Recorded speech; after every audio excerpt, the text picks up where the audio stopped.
Filosofia e Psicanálise, com curadoria de André Martins. O tema da palestra de hoje será Corpo e Saúde na Contemporaneidade e será abordada pelo próprio curador. Duas palavras sobre André Martins. Ele é filósofo, psicanalista, professor associado da Universidade Federal do Rio de Janeiro, vice-coordenador do programa de pós-graduação em filosofia pela Universidade Federal do Rio de Janeiro, doutor em filosofia pela Universidade de Nice, doutor em teoria psicanalítica pela Universidade Federal do Rio de Janeiro, com pós-doutorado sênior em filosofia pela Universidade de Provença.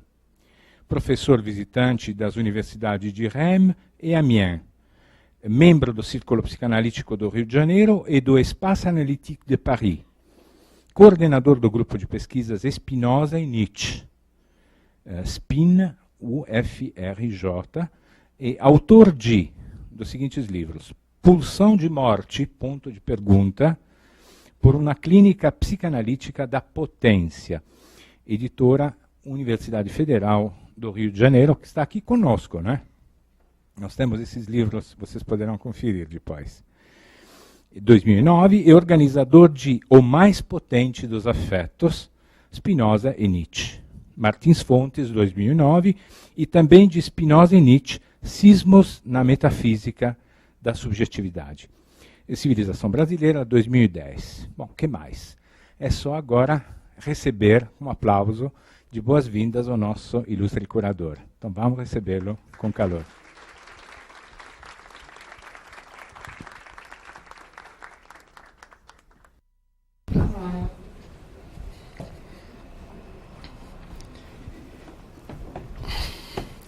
Bom, boa noite a todos mais uma vez. Prazer estar aqui com vocês para encerrar o módulo, né, com a minha própria palestra. Boa noite também a quem está acompanhando pela internet.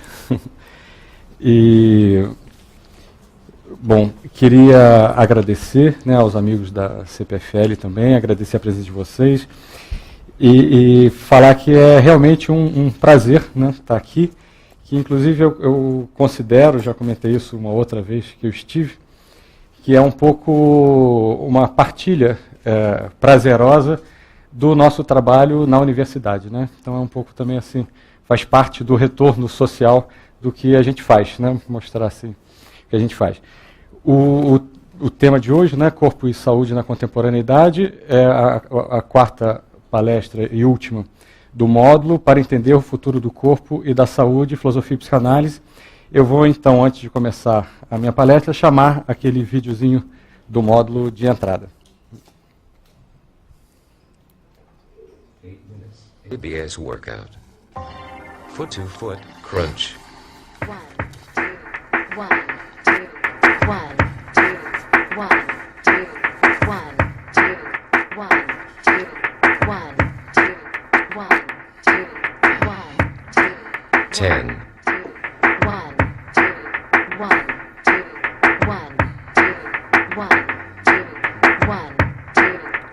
2, 1, 2, 1, 2, 1, 2, 20. 1, 2, 1, 2, 1, 2, 1, 2, 1, 2, 1, 2, 1, 2, 1, 30. Change. Alternating curls. 1, 2, 1, 2, 1, 2, 1, 2, 1, 2, 1, 2, 1, 2, 1, 2, 1, 2, 10. 1, 2, 1, 2, 1, 2,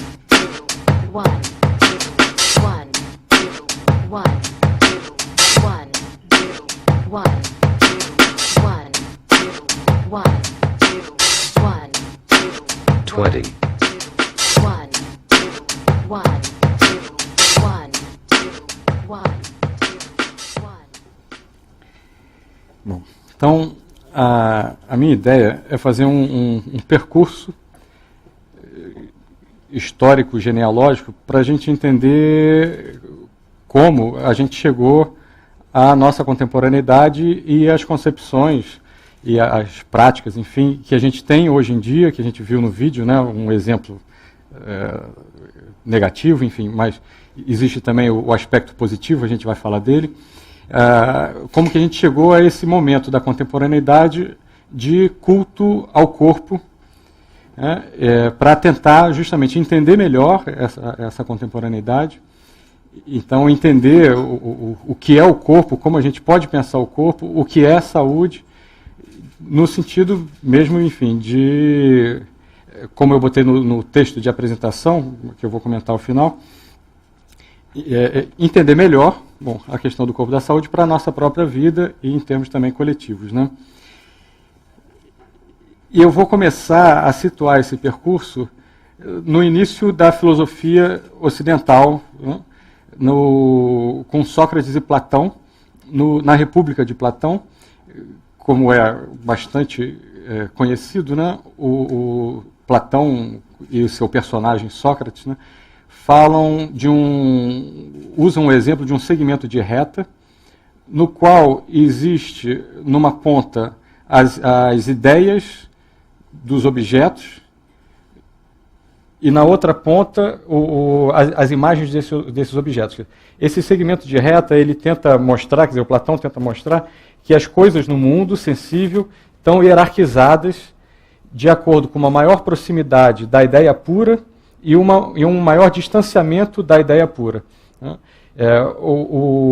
Então, ele pensa na existência de dois mundos, um mundo sensível, que é o nosso, e um mundo das ideias. Esse mundo das ideias é outro mundo, então as ideias que nós podemos ter são já cópias das ideias puras, né, do outro mundo. E essas ideias puras são concebidas por Platão como as ideias verdadeiras. E quanto mais a gente se distancia desse mundo verdadeiro, mais existe degradação, né? Então, por exemplo, as ideias matemáticas, que são dentro do mundo sensível, que é o nosso mundo, as ideias mais puras seriam mais verdadeiras e, portanto, teriam um maior valor do que as ideias, por exemplo, de objetos. E os próprios objetos seriam, portanto, menos verdadeiros, cópias degradadas das ideias dos objetos. Então, ele pensa essa gradação, né? E é um texto, embora ele não seja o primeiro na história a colocar as coisas dessa maneira, é um texto que é um marco de uma depreciação do corpo. No outro livro do Platão, no Fédon, ele, ainda com Sócrates, ele afirma ideias que são extremamente familiares para a gente até hoje, sobretudo pela via da religião, como, por exemplo, o corpo como uma prisão da alma, ou o corpo como um obstáculo para a alma não só conhecer o bem, como também conhecer e fazer o bem, como também para a felicidade, né? Quer dizer, então, lá, já desde Sócrates e Platão, há mais de 2000 anos atrás, se estabeleceu esse marco, esse marco que marcou, né, que caracterizou a nossa história da dita civilização ocidental como uma história de depreciação do corpo e valorização da alma, que ao longo dessa história teve variações conceituais, seja a alma, seja a mente, seja a razão. Descartes, já no século XVII, ele retomou, de alguma maneira, né, essa dicotomia corpo e alma, ou corpo e mente, pensando o corpo humano como uma máquina, né? O corpo humano seria análogo a, por exemplo, um relógio que o ser humano cria, só que um relógio mais complexo, porque quem criou teria sido Deus e não o ser humano, né? E a alma sendo sempre vista, portanto, como uma outra substância que não a do corpo, né? Então, o primeiro ponto para a gente marcar é essa separação e dicotomia entre corpo e alma, ou corpo e mente, e não só uma separação, como uma depreciação do corpo e uma valorização da alma, da mente, da razão. Essa dicotomia, que a gente poderia chamar também de natureza-cultura, né, ela vai valer não só para o corpo e a alma humanas, mas para o mundo de uma forma geral. Então, vai haver uma depreciação, um menosprezo para o que diz respeito à natureza, historicamente, e uma valorização da ação do homem sobre a natureza. Porque essa dicotomia natureza-cultura, quando a gente pensa no ser humano, justamente como ela está associada à dicotomia corpo e mente, no ser humano, o nosso corpo faz o papel da natureza. O nosso corpo é a natureza em nós, dentro dessa história. E a nossa mente seria o que haveria de propriamente divino e propriamente humano. Quer dizer, então, essa história caracterizou a nossa mente como o que há de propriamente humano e o nosso corpo não só sendo menosprezado, como determinando um estranhamento em relação a esse corpo. Quer dizer, então, como eu citei, né, no Fédon do Platão, o corpo sendo visto e considerado como uma prisão para a alma. Então, esse corpo é a parte natureza que impede que o homem seja Deus. Né? Então, o que há de divino no homem, há de divino porque é imaterial. Bom, então essa dicotomia, ela se expande para uma dicotomia do homem representante, portanto, de Deus para o homem, enquanto considerado, como disse Aristóteles, né, discípulo de Platão, um animal racional, sua essência é ser racional, a sua essência, segundo Aristóteles, não é ter corpo. Dentro dessa dicotomia, a essência do homem, o que o caracteriza essencialmente seria só a parte racional. Então, o homem, com sua razão, ele está legitimado não só a dominar e controlar a natureza como um todo, como a colocar a natureza a seu serviço, porém, entenda-se, não ao serviço do homem como um ser integral, do homem como corpo e alma, mas a seu serviço como um ser racional. Então, o que caracterizou o percurso da nossa história, né, dita ocidental foi esse projeto de uma submissão da natureza ao ser humano, mas ao ser humano entendido como uma alma, uma mente, uma razão que infelizmente tem um corpo. Da mesma forma, em relação ao próprio indivíduo, sempre se buscou um controle, um domínio dessa alma, dessa razão sobre o nosso próprio corpo, isto é, sobre as nossas, é o termo que foi usado ao longo desse percurso, nossas paixões. Bom, a gente poderia dizer, ou enfim, pensar, pelo menos é uma questão assim, que eu acho pertinente que se coloque, como diante da existência efetiva de nós mesmos, como corpo e alma, né, como que vigorou durante tanto tempo uma dicotomia de que o corpo é uma coisa, a alma é outra, e nós somos a nossa alma que infelizmente está aprisionada ao corpo. Quer dizer, isso que me parece, pensando em voz alta, né, tão contrário à experiência, como é que isso vigorou? Bom, uma hipótese que eu queria avançar, né, interpretativa psicológica, é justamente porque essa divisão ela permite nos dar uma sensação, dar ao homem, né, e a cada um de nós, uma sensação de um controle maior sobre aquilo que nós não podemos controlar. O que eu quero dizer né, se na nossa vida pessoal, nos nossos sentimentos, existe descontrole, existe, enfim, para começar em relação a nós próprios, né, a possibilidade, né, ou a experiência de descontrole, a experiência de uma dificuldade de lidar com os afetos suscitados pela interação com o meio, pela interação com as outras pessoas. Então, eu criar essa ficção de que essa dificuldade ela se deve ao meu corpo, mas que existe uma essência imaterial, inteligível, que não participa dessa dificuldade e que, justamente por estar separada desse corpo, entendido como origem de todos os meus problemas, de todas as minhas dificuldades, né?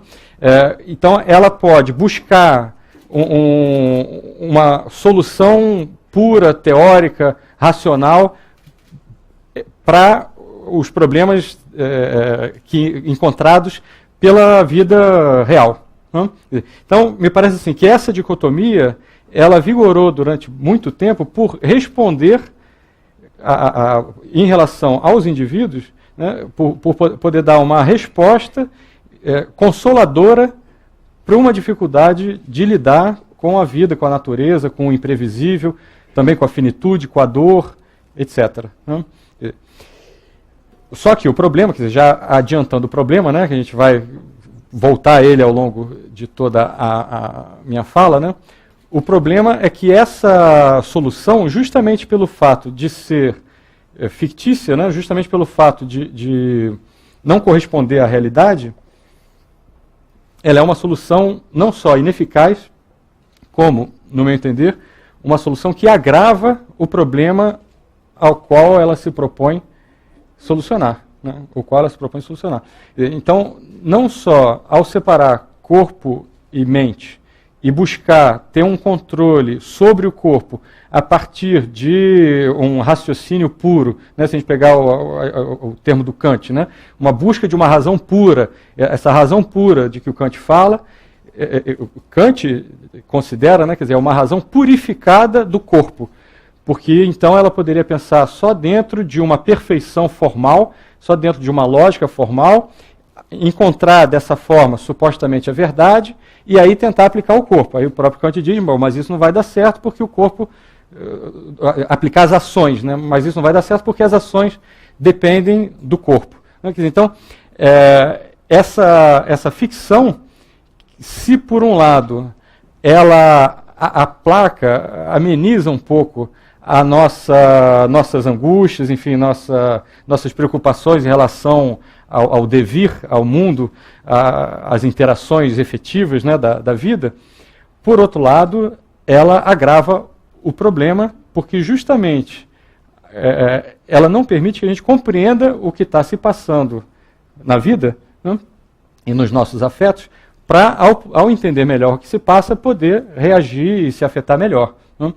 Ao fazer essa proposta de uma perfeição somente ideal,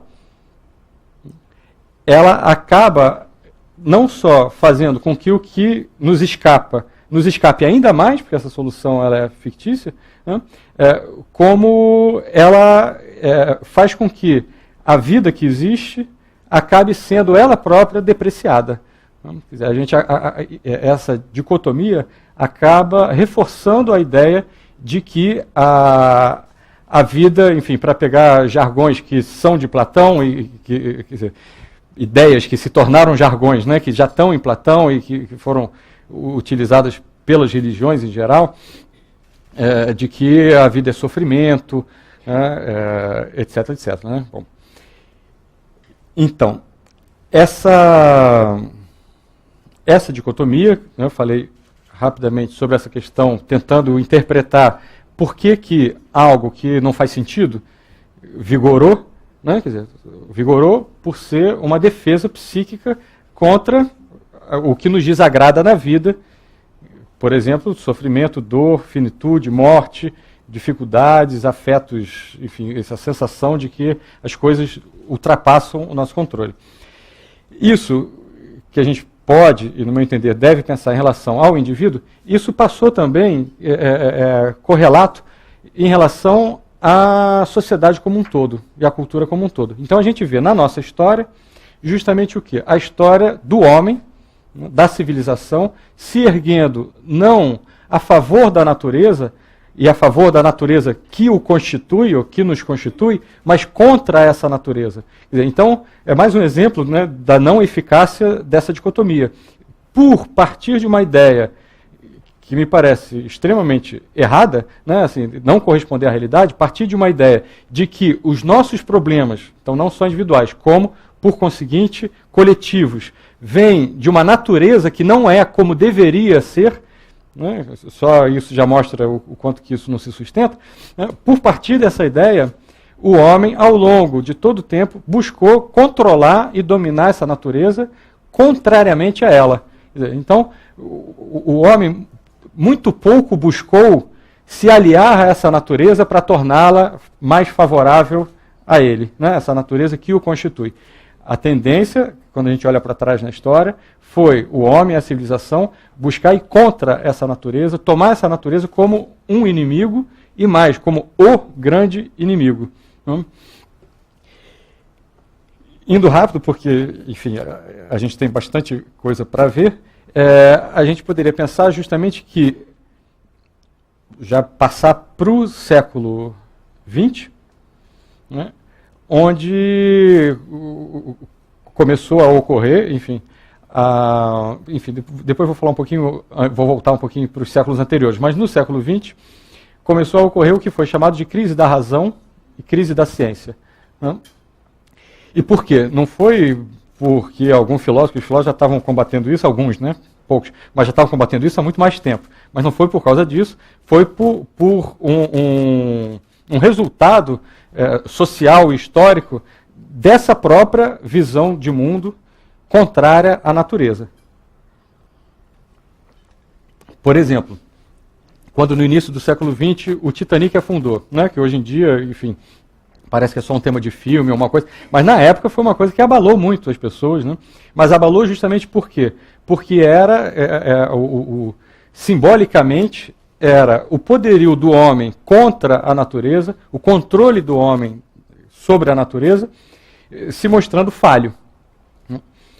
Mais do que isso, por exemplo, obviamente, as guerras. Né? Então, as guerras mostravam que, apesar de todo o progresso do homem, toda a racionalidade do homem, ele não podia evitar a guerra, e, sobretudo, guerra em proporções nunca antes vistas. Claro que a explicação dada, ainda dentro desse paradigma que eu estou apresentando, né, era assim, olha só, o homem é de fato bestial. Né? A razão, a alma, está tentando cada vez mais controlar essa bestialidade humana, controlar a natureza, mas não consegue. Quando a gente acha que está tudo controlado, essa bestialidade explode de uma maneira absurda. Né? Bom, então isso, não concordo com essa explicação, né? Só para caracterizar, em geral, como é visto esse tipo de problema. Ainda dentro disso, todas as catástrofes ecológicas do século XX. Né? Bom, então isso faz um quadro de problemas efetivos, históricos, que colocaram, de alguma maneira, o sucesso da razão e da ciência em xeque. Né? Então, para a gente entender melhor isso, aí vou voltar um pouquinho para o século XIX. No século XIX, o Laplace é autor de um texto, e dentro desse texto, de um trecho célebre do chamado determinismo universal, onde ele dizia mais ou menos assim, que se algum dia algum ser, se fosse possível, algum ser conhecer todos os elementos que constituem o presente e todas as leis que regem esses elementos, esse ser poderia prever o futuro. Acho que deu para entender. Se eu conheço tudo que está em relação no presente e a regra, as leis dessas relações, bom, eu posso prever o futuro. Aí ele fala, isso só é possível para Deus. Porém, aí ele diz, porém, o homem, com a sua ciência, com a física, a astronomia, porque era o auge, né, do progresso científico, está próximo disso. Então, sempre essa ideia, justamente, de que o homem, com a ciência, estava se aproximando de Deus dentro desse projeto de controle da natureza, dado que o homem estava associando, atribuindo à natureza todos os males, a origem dos males, a origem do que o desagrada, do que vai contra, enfim, suas intenções. Né? Então, esse determinismo universal, essa busca do homem de se aproximar de Deus através da ciência, ela estava junto com uma ideia que também é do século XX, né? Que uma vez as tecnologias estando muito avançadas, nós vamos ter tempo para o ócio criativo, vamos ter tempo para curtir a vida. Não preciso nem comentar, né, que a princípio dá-se o contrário. Né? Imagino que todo mundo, infelizmente, aqui participa dessa correria que existe hoje em dia, né? Talvez num certo sentido muito mais devido às tecnologias do que por acaso. Né? Bom, então, voltando, a essa ideia de que o século XX mostrou, por acontecimentos efetivos, o quanto que, não exatamente a ciência ou a razão, mas esse projeto cientificista, esse projeto do progresso, era falho. Junto com isso, houve, claro, anos 60, 70, várias revoluções culturais também em relação à liberdade das mulheres, à liberdade do corpo, e, enfim, e por aí vai. Não vou falar porque é, digamos, conhecido por todos, né? Não vou me estender nisso, mas todas essas revoluções que contribuíram de maneira muito forte para o que a gente tem na contemporaneidade, né? Essa transgressão desse meados do século XX, num certo sentido, a gente não vê mais hoje, né? Mas a gente, de alguma maneira, o culto ao corpo e o culto à saúde que a gente vê hoje, que a gente tem hoje, não deixa de ser herdeira, né? Ou, se a gente quiser dizer dessa maneira, certamente não existiriam se não tivesse havido, né, essas revoluções culturais e sociais de meados do século XX e, junto com isso, enfim, essa crise da razão e da ciência de uma maneira geral. Bom, aí falando um pouquinho de hoje, para depois entrar nos autores que eu quero trazer para vocês, né? Hoje, então, quando a gente pensa em culto ao corpo, o que ocorre, digamos, existem duas formas de ver. Então não vamos mais falar de culto ao corpo, porque culto a gente já está, de alguma maneira, falando algo negativo, né? Essa valorização do corpo, ela se dá basicamente de duas maneiras, né? Uma maneira como culto ao corpo, ou culto à saúde,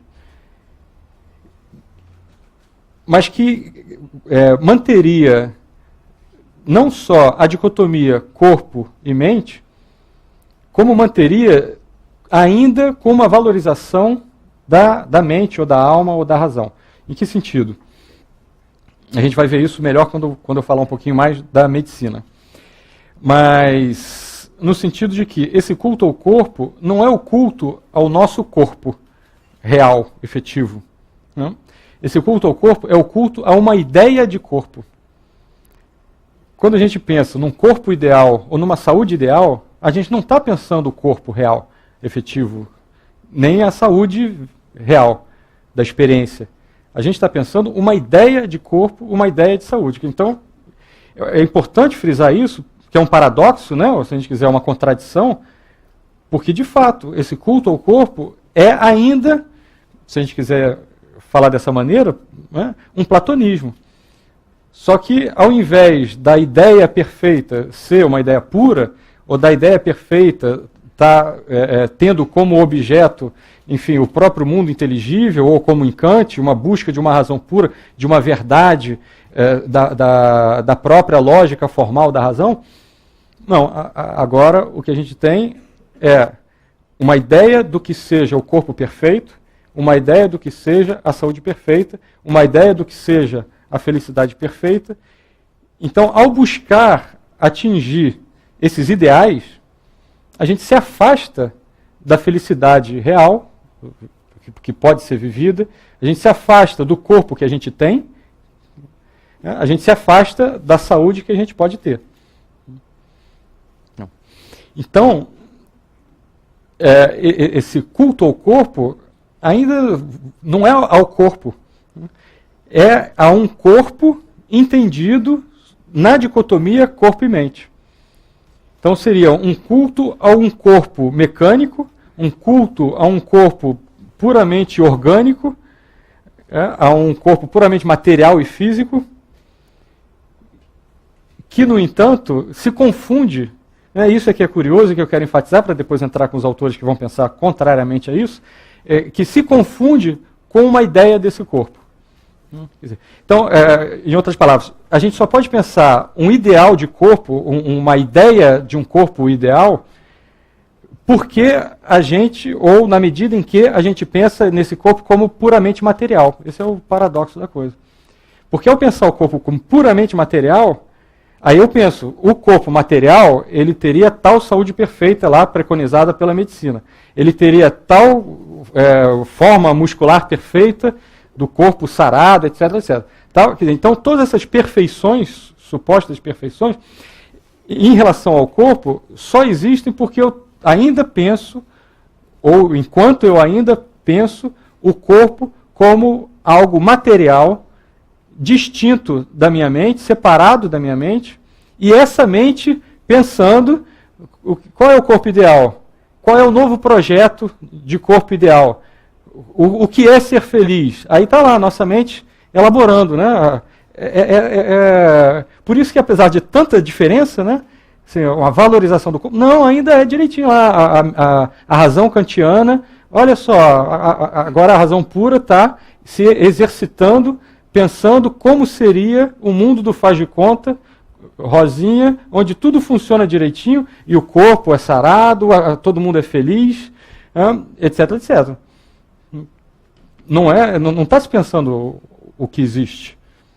Ainda não está se pensando o mundo sensível. A gente ainda está aqui no mundo sensível, que é o único que existe, mesmo em Platão é o único que existe, olhando para aquele outro suposto, né, onde as coisas são ideais e perfeitas.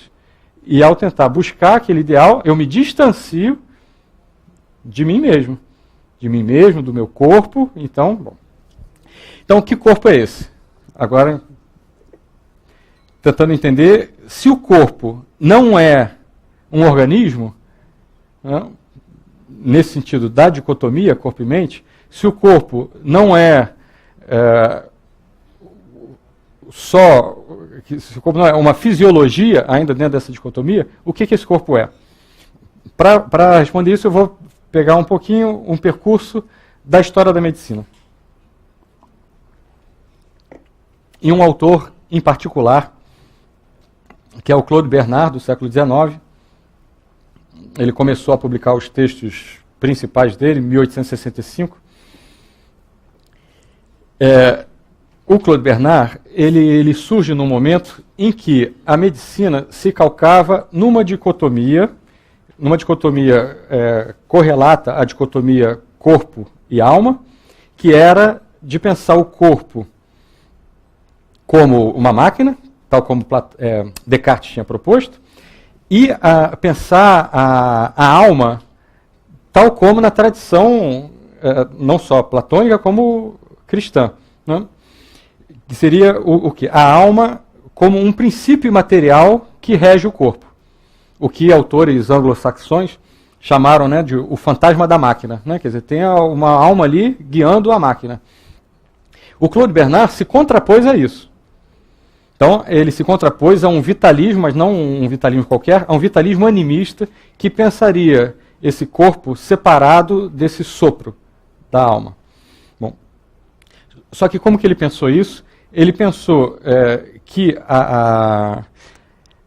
o que se passava de fato, quer dizer, é que a doença, então, não era um problema de uma entidade nosológica, no sentido, estou brincando com o termo, né, entidade, quer dizer, no sentido de um ser à parte que toma o corpo e o torna doente, né, mas sim um problema fisiopatológico. Então, o Claude Bernard ele foi um dos autores, mas um autor marcante também, a pensar a doença como alterações nos tecidos, alterações nesse corpo enquanto fisiologia. Então, o corpo não estava mais sendo pensado exatamente como uma máquina, estava sendo pensado como um corpo fisiológico que teria, portanto, uma normalidade de funcionamento, e as doenças se deveriam a uma anormalidade, a uma disfunção dessa normalidade funcional fisiológica. E então ele começou a pensar a doença como um reflexo de uma anormalidade nos tecidos, enfim, na fisiologia de um modo geral. Então a doença como um resultado de alterações físico-químicas. Então, como eu falei, quer dizer, ele com isso combateu a ideia do animismo, mas ainda se manteve no mesmo paradigma. A doença, ela se encontra onde? No orgânico, entendido como um orgânico físico-químico. de modo que a saúde ela passou a ser concebida como correspondendo a um bom funcionamento fisiológico. Bom, essa proposta, essa definição do Claude Bernard gerou, é a proposta que permanece vigente até hoje, em grande parte na medicina, através do que é chamado definição negativa da saúde. A definição negativa da saúde, como todos, assim, de algum modo, certamente já ouviram falar, que é uma ideia familiar, é a de que a saúde é a ausência de doença. Então, saúde e ausência de doença vem dessa revolução na medicina, operada, entre outros, mas em particular por Claude Bernard, entre essa concepção, então, né, operada por Claude Bernard, da saúde como uma normalidade funcional e da doença como um disfuncionamento, uma disfunção, um problema no funcionamento dessa máquina. Então, ele, sem a ideia de alma, ele retomou esse mecanicismo do corpo. Se a saúde é um bom funcionamento fisiológico e a doença é um mau funcionamento fisiológico, a medicina tem que se ocupar com o quê? Com o conserto da máquina. Né? Então, se existe se eu estou com uma doença, a ideia dele é assim, se existe um problema num tecido, um problema, enfim, fisiológico, físico-químico, isso vai gerar uma doença. Portanto, se eu tenho uma doença, isso é causado por um problema fisiológico. Então, o papel da medicina é consertar o problema fisiológico. Bom, essa ideia, né, ela, portanto, mistura, né, ou se a gente quiser usar o termo, confunde normalidade e saúde. E ao confundir normalidade e saúde, vou falar uma coisa que infelizmente deve ser familiar a todos, né, a saúde, enquanto normalidade e norma padrão, ela acaba servindo, tendo uma serventia, um uso, enfim, um efeito moral sobre todos nós. Né? Porque se você ser saudável não é mais você ser saudável, digamos, em termos de experiência da saúde, mas sim adequar-se à norma, né? Você tem que se submeter a essa verdade externa. Né? Eu quero ser saudável, eu tenho que então estar, por exemplo, na média. Então eu tenho que me submeter a essa média e ao que é necessário para que eu me enquadre nessa média. Né? Bom, a partir daí, para falar, né, ainda das influências dessa visão na filosofia moderna e ainda contemporânea, né? Daí a gente pode pensar outro ponto importante na medicina atual, que é a ideia de risco. Né? O risco de uma alteração fisiológica. Tal conduta, tal atividade, etc., faz com que eu corra o risco de uma alteração fisiológica. Também a ideia de uma redução da prevenção, da medicina preventiva, à simples medicalização precoce, ou intervenção precoce. Né? Existe estatisticamente indicado que tal presença de tal funcionamento fisiológico no meu corpo, pela estatística, abre uma probabilidade ou uma possibilidade de eu contrair daqui a 30 anos tal doença. Bom, aí eu vou fazer uma prevenção medicamentosa, uma prevenção cirúrgica, enfim. Então, uma redução da prevenção, mais uma vez, ao ataque à doença. Né? Então, saúde como ausência de doença, buscar saúde significa combater doença. Uma desvalorização da clínica médica e da anamnese. O que é o generalista? Ele perde valor, né, social, ele perde importância, porque o que vale são os especialistas que vão se especializar na correção dos tecidos, né, da fisiologia. O generalista está vendo qual tecido, cadê, que órgão que ele está vendo? Ele está vendo a pessoa como um todo. Então, dentro desse paradigma, é compreensível que ele acabe socialmente desvalorizado. E sobretudo, uma desvalorização do meio ambiente. Do meio ambiente, então a gente já pensou, né, em relação à natureza como um todo, a gente pode pensar também, é correlato, a desvalorização do meio ambiente, claro que tem, felizmente, né, como contrapartida hoje em dia, eu vou voltar a falar disso, a ecologia, etc., mas pensar em relação ao meio ambiente do próprio indivíduo. Pensar saúde e doença vinculadas somente ao organismo, à fisiologia e mais, né? Na verdade é uma fisiopatologia, é uma patologia da fisiologia, é uma maneira de menosprezar ou mesmo de desprezar a participação do ambiente físico, do ambiente social e do ambiente psíquico em relação à saúde. Bom, existe um autor que em 1943 publicou uma tese de doutorado em medicina, então, que se contrapõe a essas teses do Claude Bernard. Ao se contrapor ao Claude Bernard, ele estava se contrapondo também, enfim, a medicina, a esses problemas que a gente encontra na medicina contemporânea, não? Avant la lettre, né? Antes do tempo, que é o Georges Canguilhem. O Canguilhem é autor de um livro, Normal e Patológico. O Canguilhem era um filósofo que depois se formou, já formado em filosofia, se formou em medicina, foi praticar medicina, e a tese de doutorado dele, curiosamente, não de filosofia, mas de medicina, foi um grande livro de filosofia pensando a saúde e a medicina. E o que ele contesta em Claude Bernard é justamente a ideia de que essa ideia, então vou tentar concentrar, estou adorando falar tudo isso, mas eu estou preocupado com o tempo, porque ainda tem bastante coisa que eu quero trazer para vocês.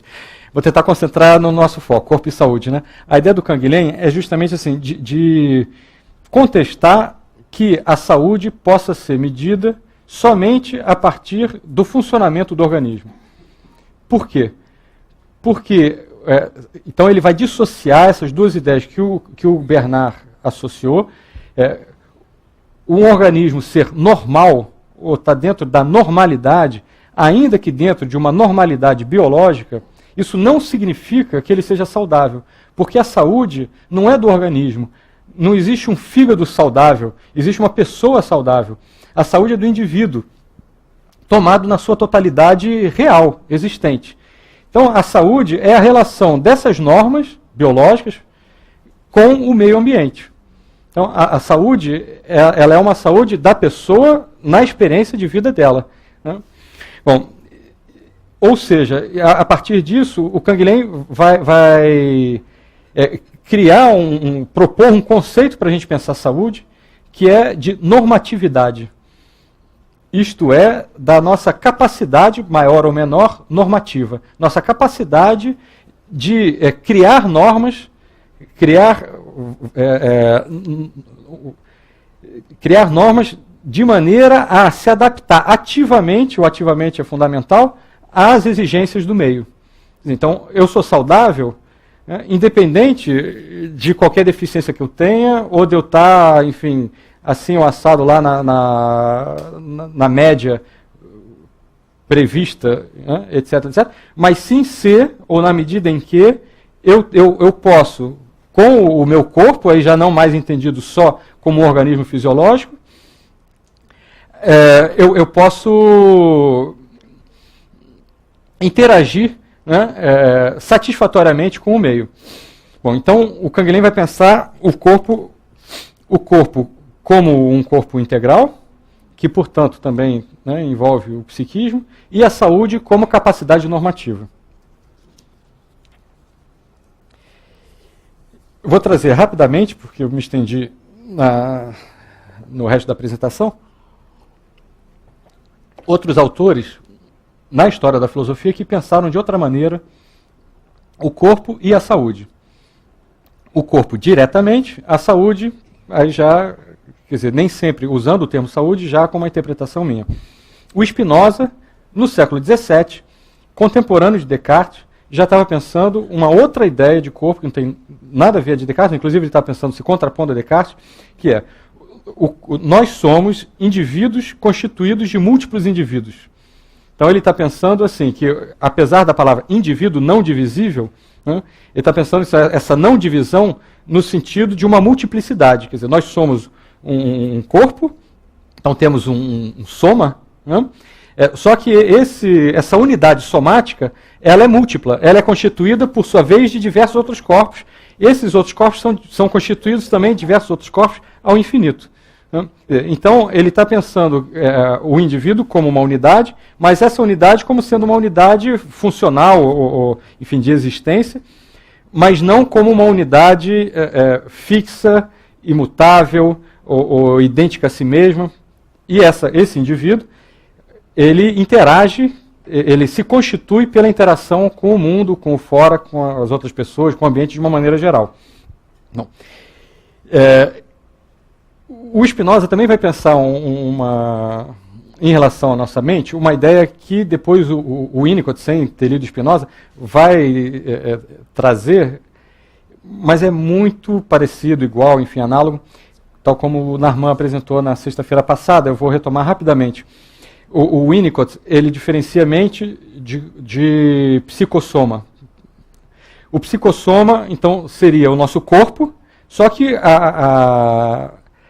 o psiquismo, ele é a elaboração da atividade somática. Então, se a gente pensar que desde a gestação, né, e desde o nascimento, existe uma unidade somática e uma elaboração dessa unidade somática. Acho que fica mais claro entender que corpo e psiquismo estão juntos, são uma coisa só. Bom, e como é possível a dissociação psíquica? Como é possível a gente achar que não é nada disso, se é isso?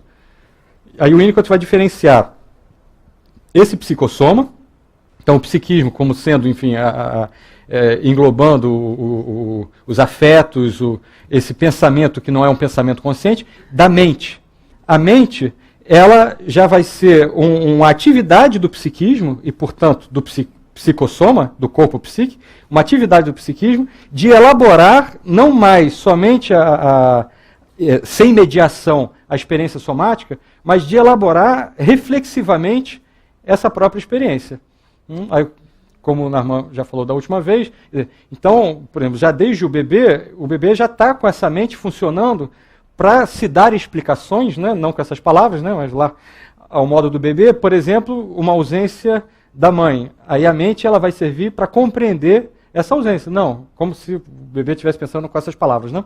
Assim, não, a minha mãe se ausentou, mas ela está presente, enfim, existe uma continuidade e tal, não estou abandonado. Se ela se ausenta demais, por exemplo, né, aí talvez ele já comece a pensar, não, eu não preciso da minha mãe, ou não, minha mãe não está ausente, ela está presente. Pronto, aí a mente começa já, ao invés de ser usada para compreender a realidade e para afirmar essa realidade, ela começa a ser usada para denegar essa realidade, para se proteger do que desagrada nessa realidade.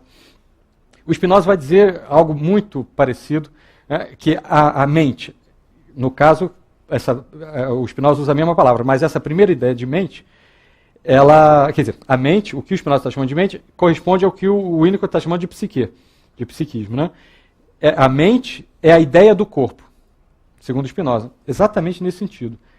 Mente e corpo são uma mesma coisa, e a mente é a elaboração do que se passa no corpo. Então, essa primeira ideia, portanto, do psiquismo, a mente em Spinoza, ela é unida, ela é uma coisa só, é a mesma coisa que o corpo. É a elaboração imediata, sem mediação, do corpo.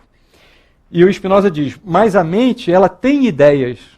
Essas ideias que a mente tem, que a mente concebe, elas estão para a mente que a concebe, do mesmo modo que essa mente, psiquismo, está para o corpo. Então essa mente é uma ideia da ideia, e que ela pode continuar tendo ideia da ideia da ideia, que tomam como objeto as ideias e não mais o corpo psíquico, não mais a realidade.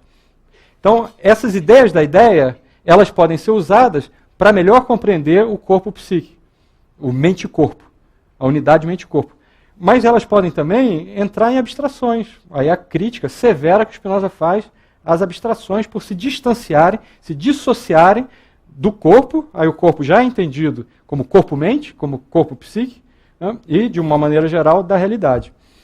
Bom, o Nietzsche, por sua vez, ele vai também pensar, quando Nietzsche fala do corpo, ele já está pensando no corpo, uma das expressões que ele usa, como a grande razão. Mas justamente esse corpo, que é a grande razão, é um corpo pensante. Não é mais o corpo material, não é mais o corpo orgânico, não é mais o corpo da dicotomia.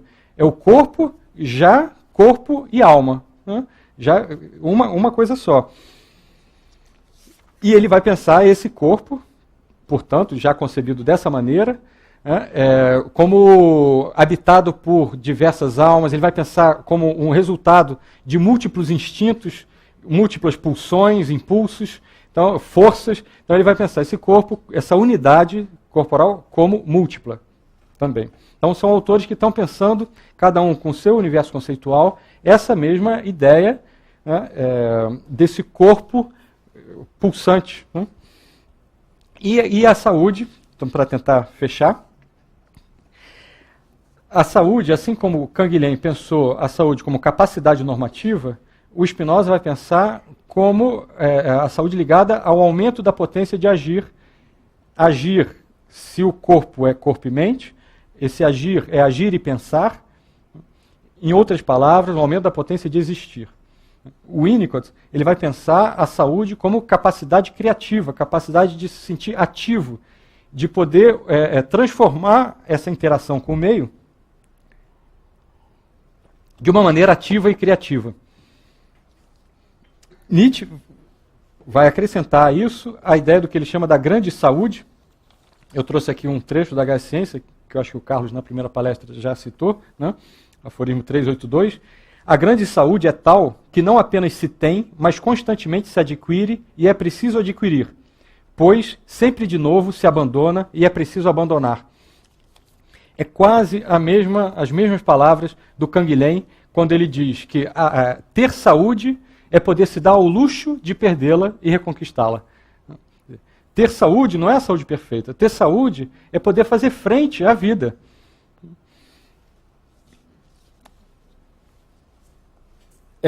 Então, esses autores todos, né, eu nem falei as datas, né, mas Spinoza, século XVI, século XVII, Nietzsche, século XIX, Winnicott, século XX, eles estão todos, e Canguilhem, né, século XX também, eles estão todos trazendo justamente essa ideia de um corpo multiplicidade, de um corpo psiquismo, né, isto é, de um corpo real, um corpo da experiência, e a saúde como ligada a essa experiência. A saúde como ligada a esse indivíduo na totalidade, que por sua vez não existe isolado, não é um império dentro do império, né? Esse indivíduo, ele existe e se afeta na interação com o mundo, com as outras pessoas, com o ambiente de uma maneira geral. Né? Nós somos, como diz Spinoza, modificações da natureza, nós somos modificações dentro da natureza, constituídos inteiramente de natureza.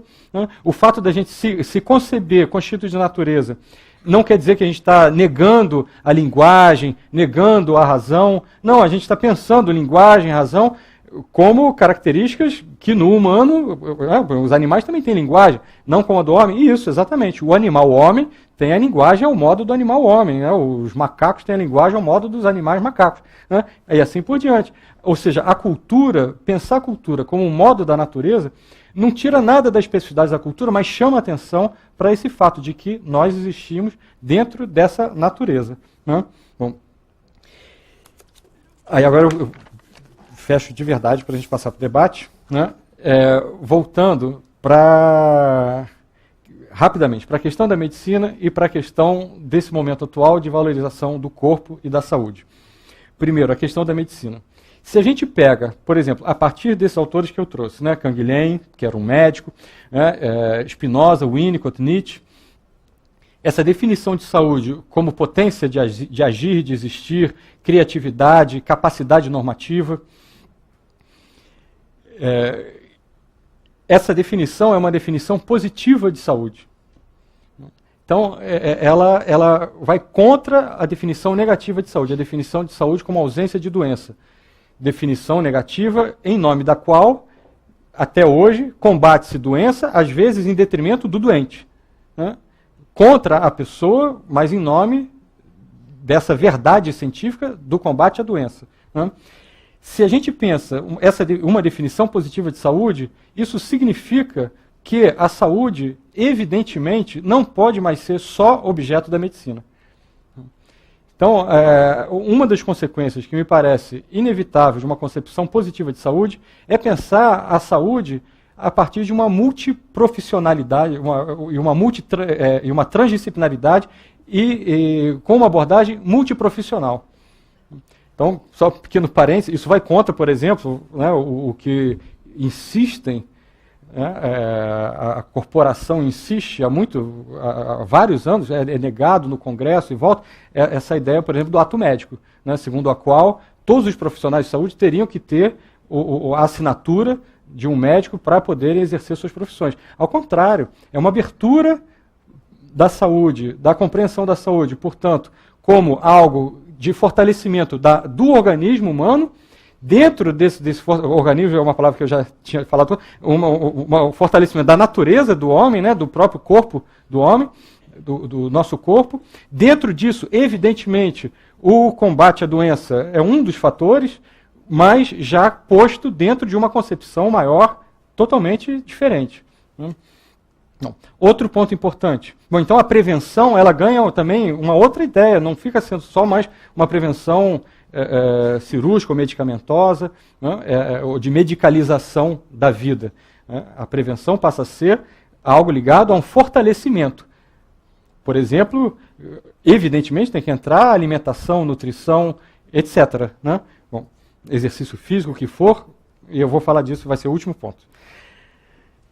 Outro ponto ainda na questão da medicina.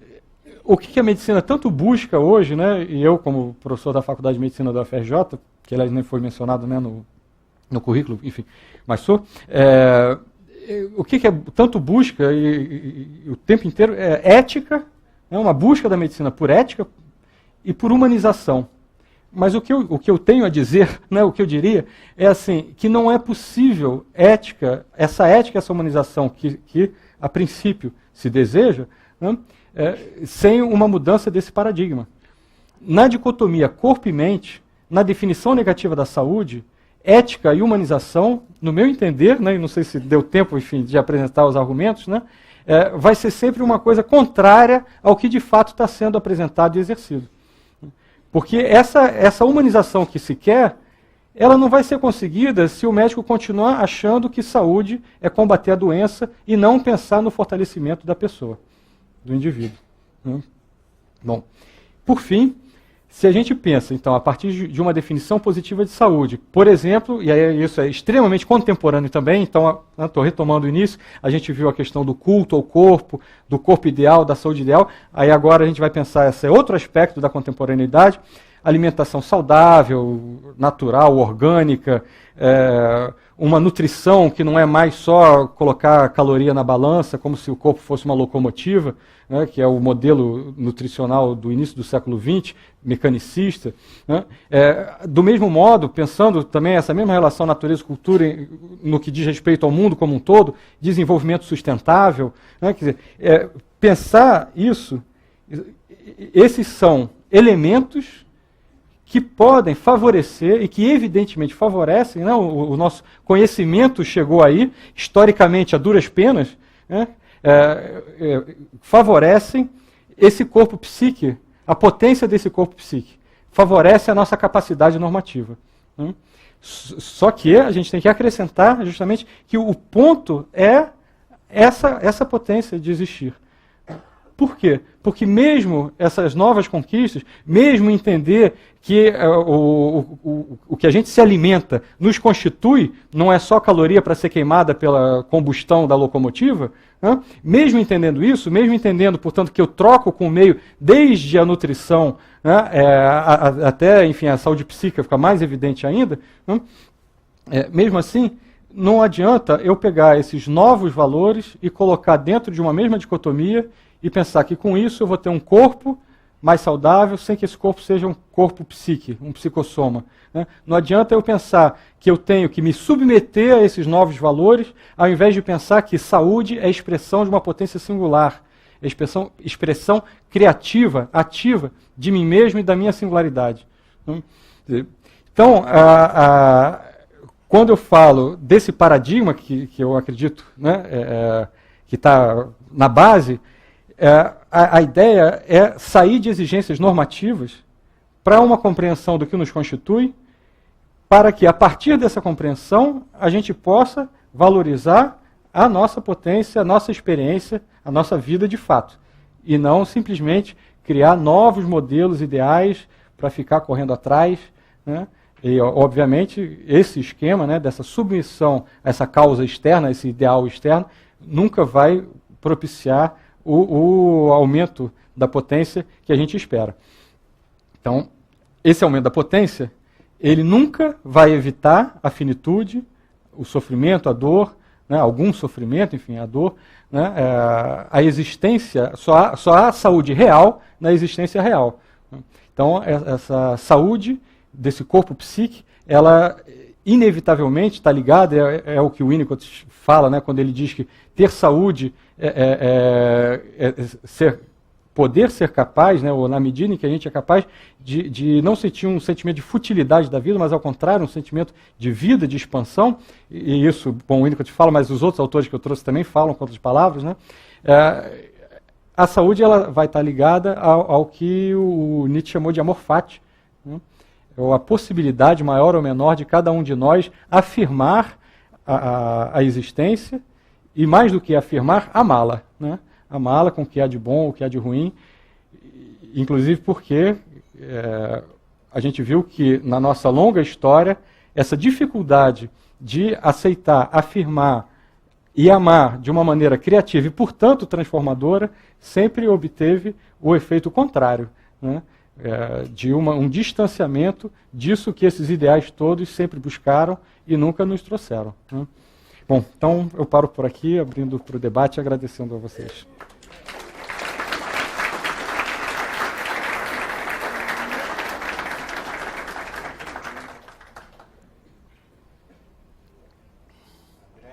Nos apresentou esse quadro que é, digamos, teórico, né? Compete a nós agora confrontarmos essa separação mente, corpo, ou agora com a visão mais atual, né? Verificar como a nossa vida real, então, se encaixa nesse contexto. Ou melhor, cada um de nós deve ter as suas dúvidas, né, de existência, práticas. Então, vamos aproveitar esse momento para a gente trocar as ideias com o André, que é um especialista, para a gente ver como é que é a realidade concreta, né? Então, vamos passar para as perguntas. Por favor, sejam breves de maneira tal que a maioria das pessoas possam participar. Levantem a mão, aguardem que a câmera chegue até vocês e o microfone também. Mais uma coisa, levantando a mão, vocês farão um sinal para Jéssica e para Cláudia, de maneira tal que elas poderão atender os seus pedidos. Obrigado.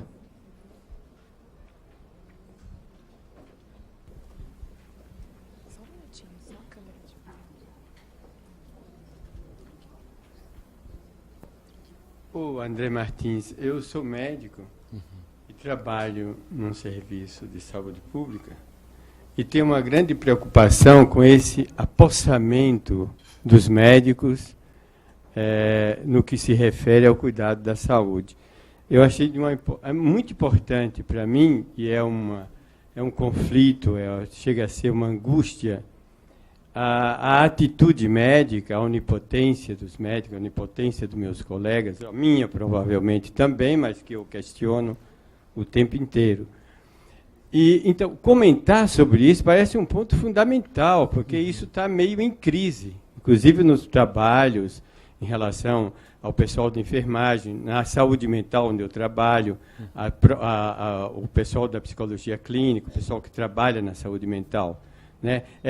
A onipotência do médico, né? Que é uma coisa, até falando junguianamente, embora não transe muito, sim, Jung, mas essa coisa tradicional, esse arquétipo que se fala o tempo todo do médico, o sucedâneo do feiticeiro, né? Que ele é o feiticeiro, e ele é o sucessor do feiticeiro na história. Então, assim, se você puder comentar mais alguma coisa, porque eu não tenho uma clareza grande sobre isso e sofro com isso. Eu sofro muito com isso. Né? Eu falo o tempo todo numa linguagem meio poética da ética do coração, da atitude do médico. Para mim, é mais de que 60% no que se refere à atitude curativa, né? E não o tecnicismo ao qual o médico está sujeito. Às vezes, por saber tecnicamente, quer deter uma onipotência de que está cuidando bem da saúde e não está a partir da atitude dele. Entendeu? Perfeito. Então, eu posso comentar de uma maneira bem livre, né?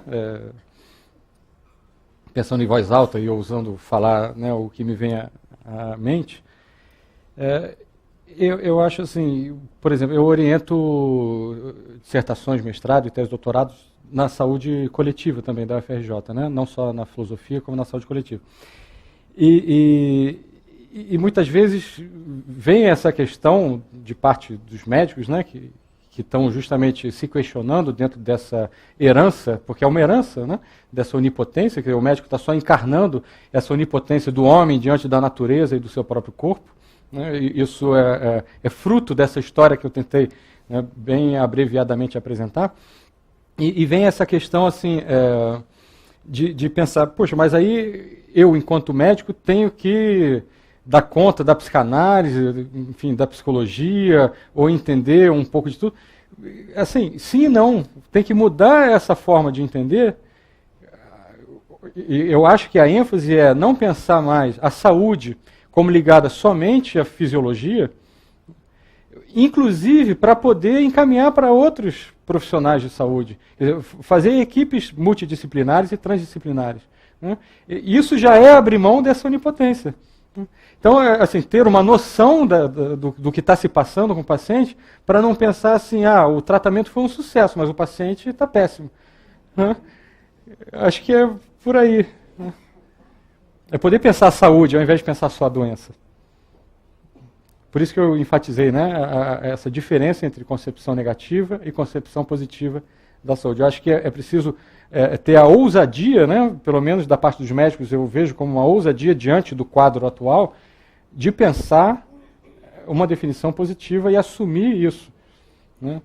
Por exemplo, se a gente pensar em termos de saúde pública, eu já li um artigo com esse questionamento. Como que vão ficar os financiamentos da saúde, né, se a definição for positiva e não só de combate à doença? Mas tem que enfrentar essa questão, ao invés de achar que isso é um obstáculo para a coisa, ou um impedimento para a coisa. A saúde ser vista como a ausência de doença, isso favorece a indústria farmacêutica, a indústria de biotecnologia, não tem dúvida. Né? Então, quer dizer, até quando vai se ficar alimentando essa farsa, né, para usar os termos que me vêm à cabeça, bem livremente, né, em detrimento do que, a princípio, se propõe tratar, que é da saúde. Então, acho que uma definição positiva não retira a necessidade e a importância da atividade médica tal como ela é pensada hoje em dia. Ela apenas abre para uma transdisciplinaridade e uma multiprofissionalidade, né, se puder usar o termo.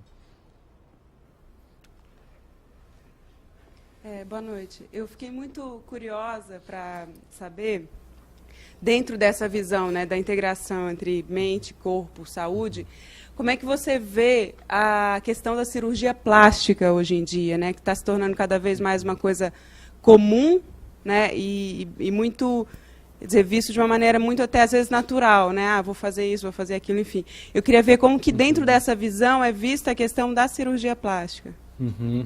Sim. Então, eu penso assim, esse tipo de apresentação, de discurso, de ideia que eu trago, né, a minha intenção não é de modo algum criar novas normalizações. Né? Então não é julgar certo, errado, é para a gente entender o que está acontecendo. Na questão da cirurgia plástica, é evidente que existem aspectos positivos, inclusive, e talvez até sobretudo, né, psicológicos. Né? Então, digamos, supondo que funcione, né, não a cirurgia em si, mas o que se busca com ela. A pessoa pode aumentar a autoestima, se sentir melhor, etc, etc. Mas não há dúvida de que é uma tentativa, não que não seja válida, mas assaz indireta. Né? Então, eu acho que, além disso, é importante a pessoa tentar, eu me sinto até dizendo obviedades falando isso, né? Mas tentar se sentir melhor consigo mesma, sem essa dependência da cirurgia plástica. Porque quanto mais houver essa dependência, mais provável vai ser uma decepção em relação aos resultados.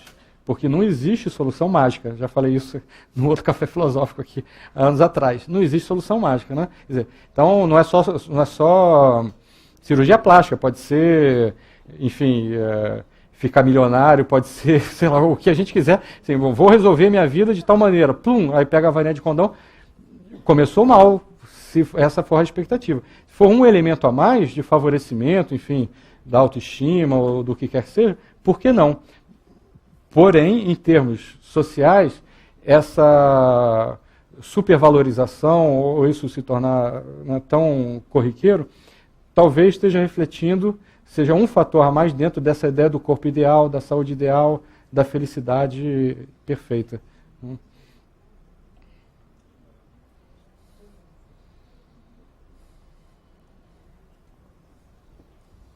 Boa noite, André. Eu estava pensando, enquanto você falava, a minha pergunta deveria ter uns 15 minutos, mais ou menos, porque a cada momento a gente fica pensando, né, numa questão. Que bom. Mas daí eu tentei resumi-la e coloquei assim, a saúde parece que vista pela uma visão contemporânea, né, corpo, mente, psique, ela pode ser, como que ela pode ser encarada e vista sem a visão ou sem o intrometimento da própria sociedade? Eu pensei assim, se você colocasse essa visão que você colocou por último agora,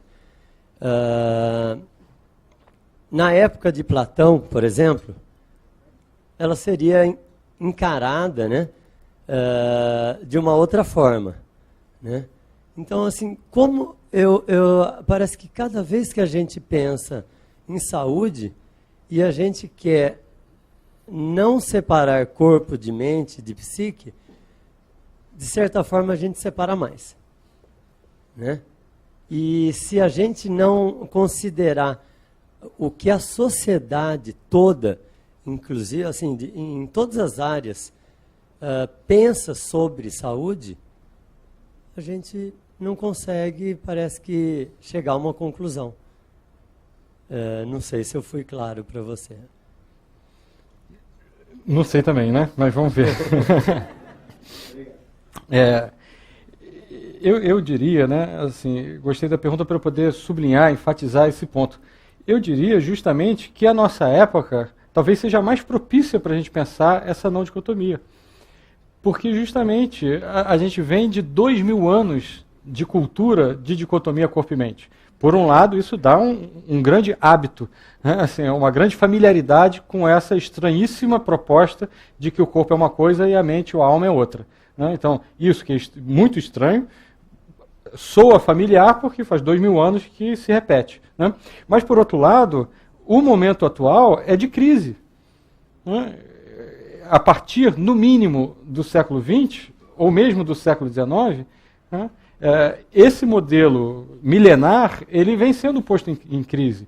E na contemporaneidade, então isso aqui é o interessante, né, de pensar isso na contemporaneidade, existe essa valorização do corpo. E não é só a valorização do corpo ideal. Toda a questão ecológica, desenvolvimento sustentável, essa atenção à atividade física, a um corpo saudável, isso já aponta para uma predisposição a se entender esse corpo da experiência, esse corpo real. Então, é claro, a gente vê as duas coisas, mas essas duas coisas estão sobre um mesmo solo epistêmico, se a gente quiser usar esse termo, né, que é do Foucault, de atenção ao corpo, de valorização do corpo, e não necessariamente dentro dessa dicotomia.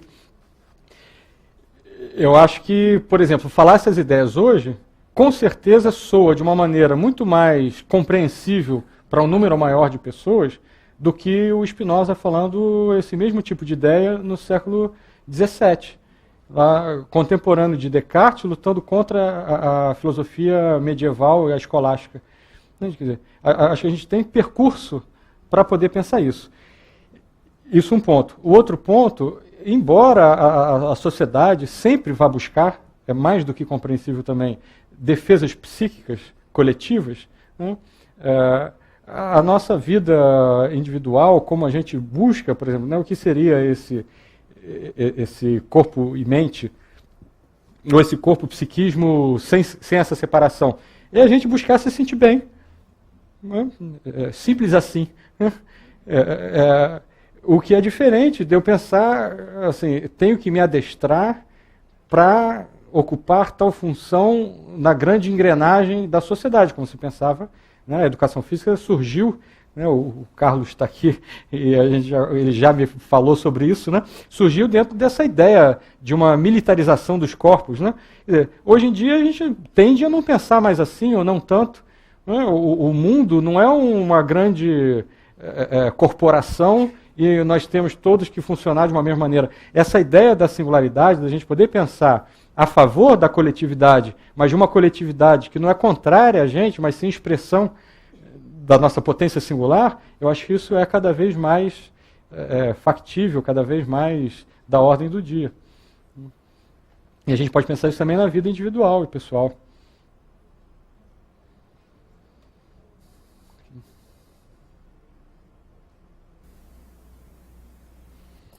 Bom, eu acho que a gente acaba ficando bastante sensibilizado com aquilo que a gente ouve, de acordo com as nossas histórias também, né? O que eu gostaria que você pudesse comentar, é claro que eu já tenho algumas ideias a priori, seria a questão de talvez uma nova experiência que a escola está vivenciando hoje, que é, talvez, assim, o encontro com a diferença, né? Então, se nós temos o histórico de uma escola que talvez tenha almejado aí sempre o aluno ideal, nós temos agora, no Brasil talvez um pouco mais recente, o chamado aluno incluído, né? Que pode portar aí uma deficiência mental, uma deficiência física, enfim, basicamente ele não funciona, né?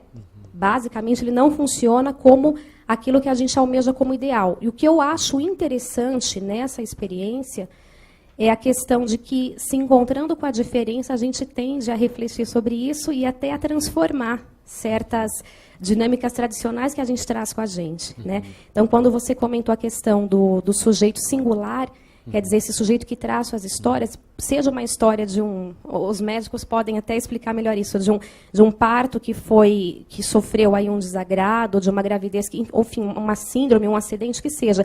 Esse indivíduo, ele é diferente, ele se apresenta, ele está ali, e ele acho que tem o direito de vivenciar a sua singularidade.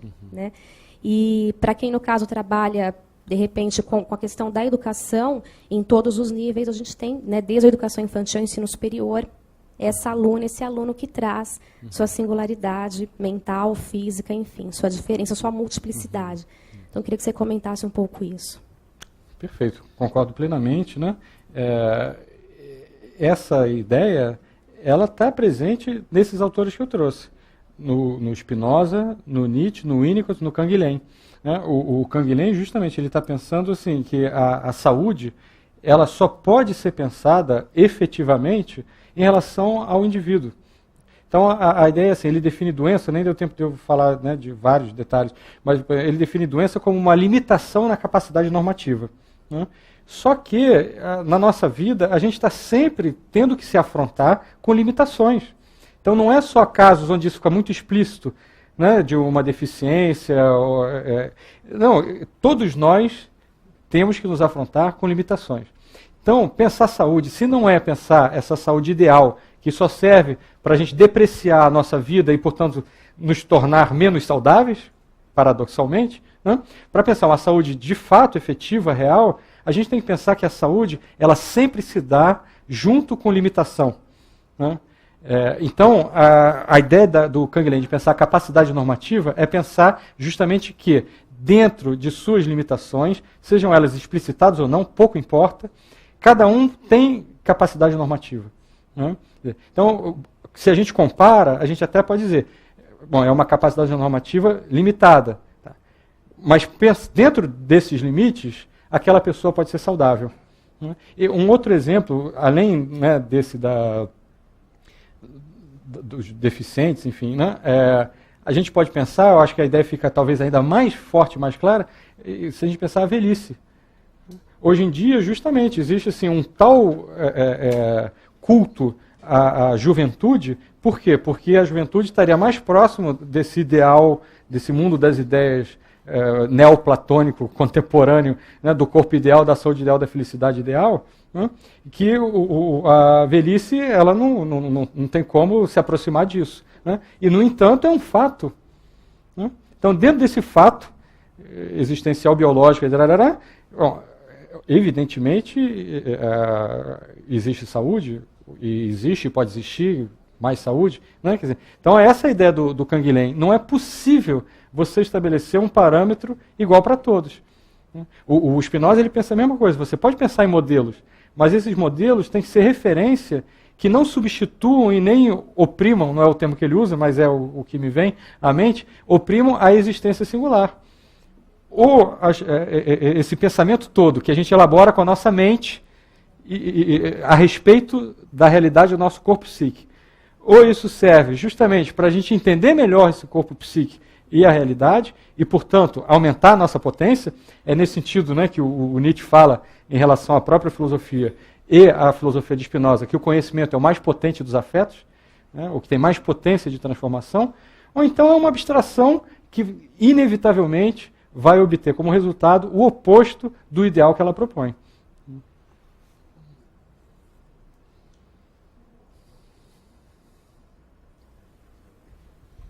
André, eu queria que você falasse um pouquinho mais sobre essa capacidade normativa do Canguilhem, porque você o tempo todo, nós estamos fugindo da normatização, né, dessa visão ideal de saúde, de corpo, etc, etc, etc. Como você fala na capacidade normativa, você está imaginando, eu imagino, você está dizendo a capacidade que cada um de nós tem de criar uma norma para nós mesmos, para si. Então, fala um pouquinho mais, eu acho que aí que tá, eu precisaria que você avançasse mais. Claro. Então, justamente, o Canguilhem, ele acaba, ao se expressar, criando esses dois conceitos. O dessa capacidade normativa, ou de normatividade, contrária a uma normalização. Né? Uma normalidade e, portanto, uma normalização. Então, a normalização, ele está criando espontaneamente, imagino, mas acho que não é à toa que ele cria em cima da mesma raiz para mostrar que, por exemplo, uma ideia que ele diz, a doença ela não é nunca uma anormalidade, ela é uma norma de vida mais restrita ou mais limitada, mas ainda assim ela é normativa.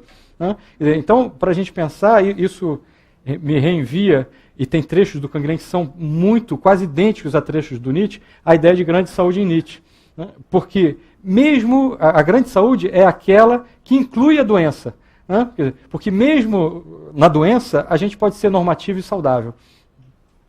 Bom, então, em Canguilhem, essa capacidade normativa, ela vai significar uma força plástica, uma capacidade de criar novas normas a partir das exigências do meio. Então, na minha interação com o meio, com o ambiente, com outras pessoas, com as situações, enfim, que me são impostas, né? É a capacidade de eu impor criativamente minhas normas. Ou seja, de eu criar uma maneira de, ao invés de me submeter ao que me é trazido, né? De eu transformar isso que me é trazido de maneira a manter essa potência de vida e de existência. Então, é claro que nessa interação com o ambiente vão existir ambientes mais favoráveis e ambientes mais desfavoráveis a que isso aconteça. Né? Isso a gente vê também no Winnicott e nos outros autores. Quanto maior for a nossa potência de agir, né, mais a gente tem condições de enfrentar ambientes hostis. Por outro lado, se o ambiente for favorável, aí mesmo uma capacidade normativa, já misturando os autores, né, menor, ela pode ser extremamente saudável e potente dentro disso. Né? Então, por isso que eu estou dizendo isso, porque eu acho importante também relembrar e frisar que a saúde diz respeito tanto ao indivíduo quanto ao ambiente. Né? Então é por isso que, além da gente pensar uma saúde individual, já como corpo psíquico, capacidade de criar normas, o Canguilhem lembra que criar normas estabelecer normas singulares, é o mesmo que criar valores, e essa sinonimia, né, essa identificação de normas com valores é extremamente nietzschiana também, né, porque para Nietzsche, criar valores é ser seletivo, é ser legislador, né, e criar valores significa afetar-se, né, valor é afeto em Nietzsche, então essa capacidade de criar normas, criar valores, significa afetar-se melhor com o ambiente. Né? E isso, que é do nível individual, está em íntima relação com o nível social e ambiental de uma maneira geral. Por isso que que eu comecei com a questão da relação natureza-cultura, pensada no indivíduo e no todo, né? Porque eu acho que está ligada a desenvolvimento sustentável, a alimentação orgânica, etc., etc. Né? Não como condição sine qua non, porque as coisas vão ser sempre, enfim, não vão estar nunca organizadinhas, mas existe essa relação. Né? A gente pode ser saudável num ambiente hostil, mas é evidente que a gente vai ser mais saudável num ambiente que favoreça essa saúde. Então, enfim, não sei se respondi.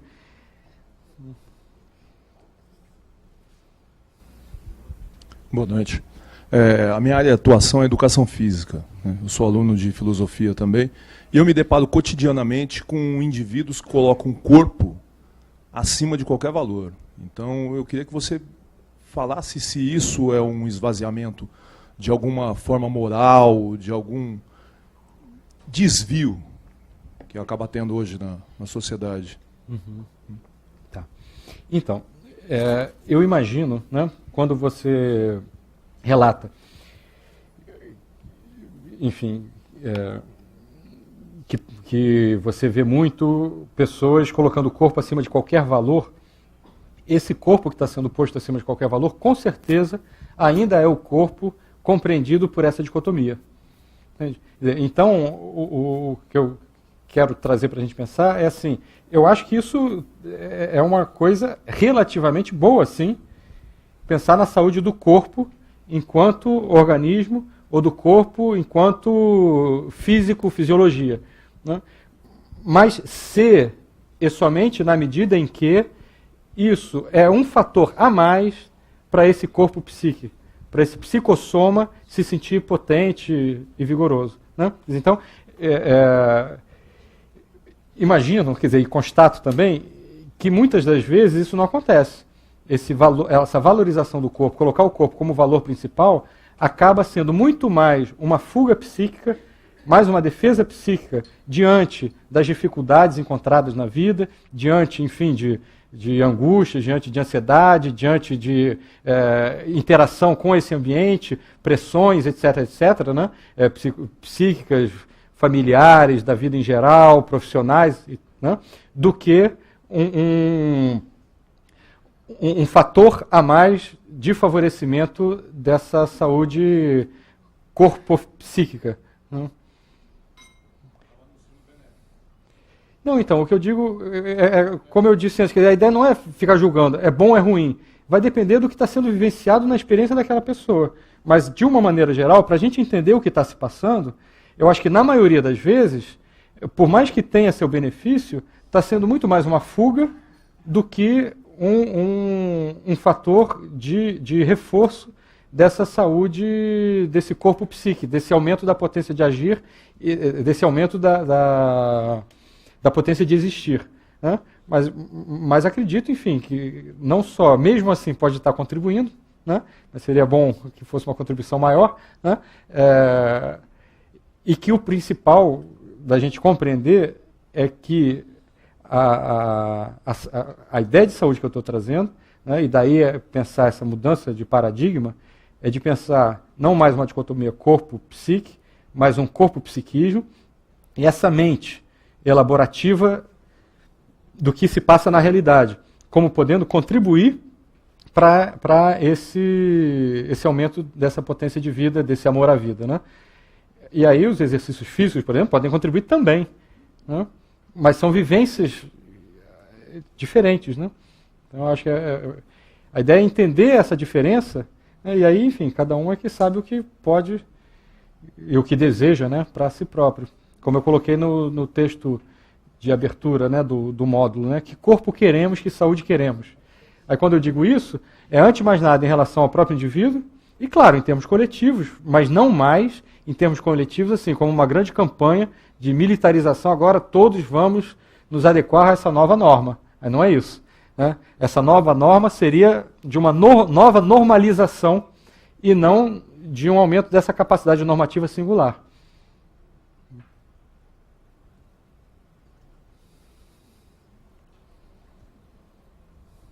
Boa noite. Aqui. A tua palestra foi maravilhosa, eu gostei muito e mexeu comigo. Obrigado. Meu nome é Chainho, eu sou engenheiro e da pior espécie, mecânico. Estranho no ninho aqui, então peço complacência.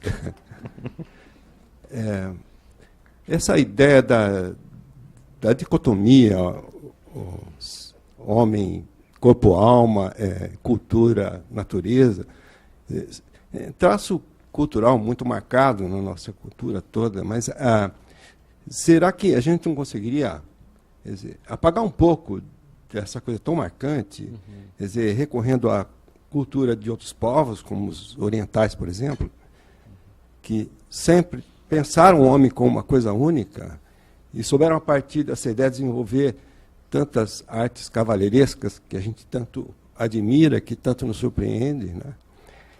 Será que a gente podia trazer um pouco da incredulidade do cacique Seattle diante da ideia de que do homem branco ser proprietário da natureza, quando para o povo dele a verdade era exatamente o oposto?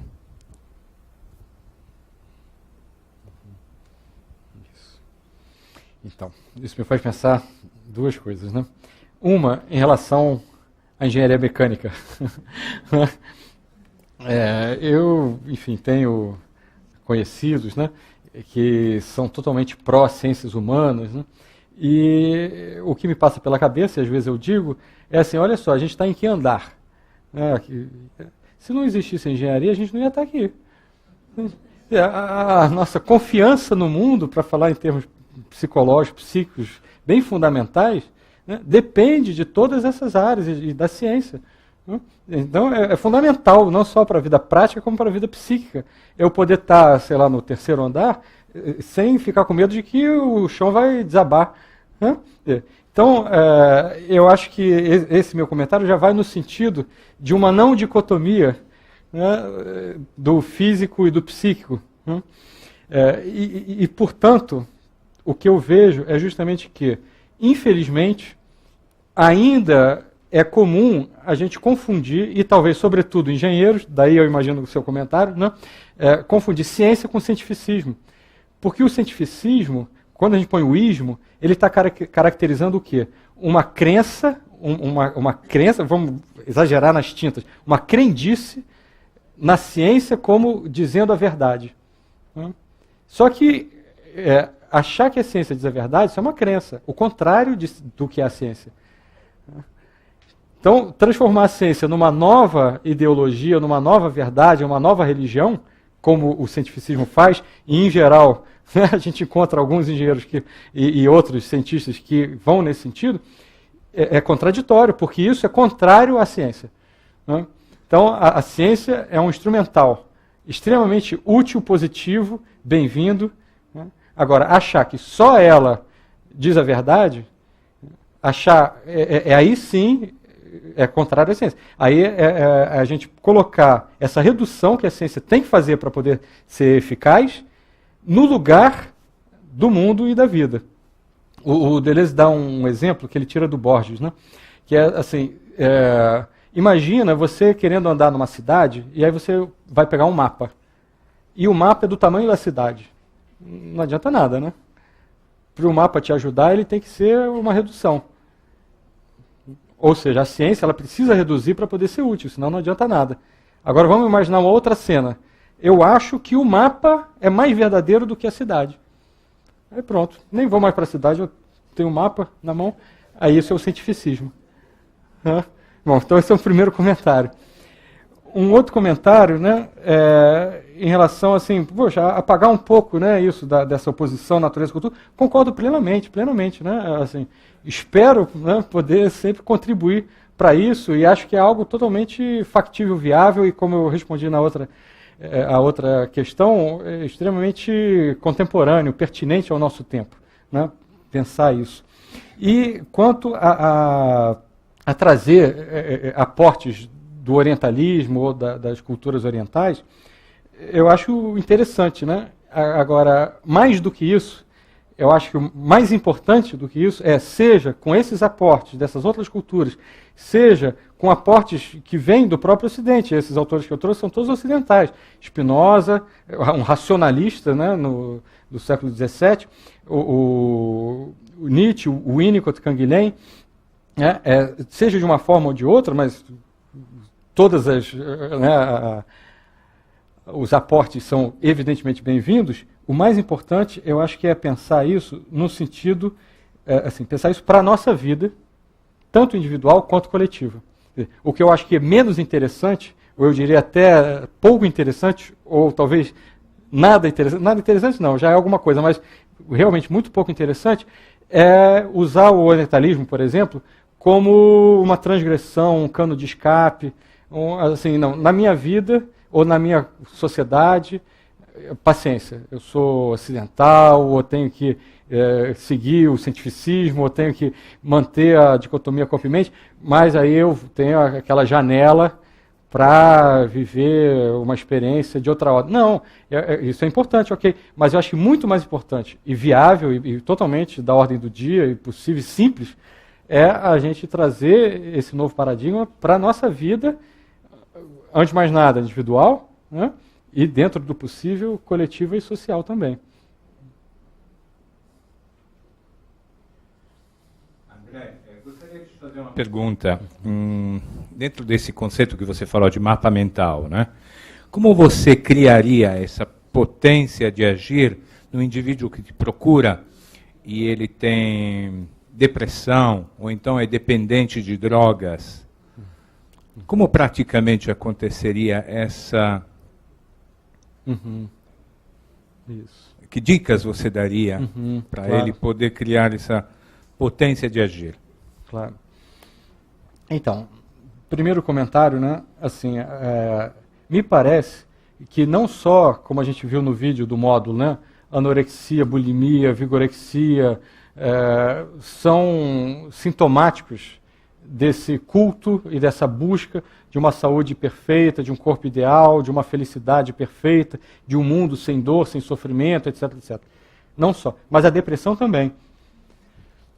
Não só a depressão, como doenças degenerativas, né, também ligado ao vídeo, obesidade, e doenças degenerativas de modo geral, né? Essas doenças, elas são ditas também doenças de civilização. Olha que bandeiroso, né? Assim, que significativo. Por quê? Porque dentro dessa pressão contemporânea e do estabelecimento desses novos padrões ideais inatingíveis, né, é mais do que compreensível, isso como um quadro geral, né, que um dos resultados disso seja um aumento de casos de depressão. A depressão, ela, claro, tem que ver o caso a caso, né? Mas, de uma maneira geral, ela está expressando, ainda que seja a partir de dificuldades na maternagem, né? Ela está expressando uma dificuldade ou uma falta de confiança interna, né? Na própria expressão dessa potência, né? Então, esse é um primeiro ponto para a gente pensar.